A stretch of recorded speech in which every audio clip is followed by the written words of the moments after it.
Okay, this marble machine was created by Tony, who has designed it completely himself, and he's used PLA Glow in the dark green and a PLA black base, and it was created on what, Tony? OpenSCAD. And what did you print this out on? What machine? Homemade machine. It was a homemade printer. That's so cool. What's my own design as well?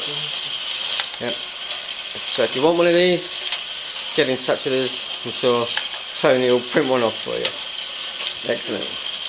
You'll be seeing this glow in the dark at the TCT.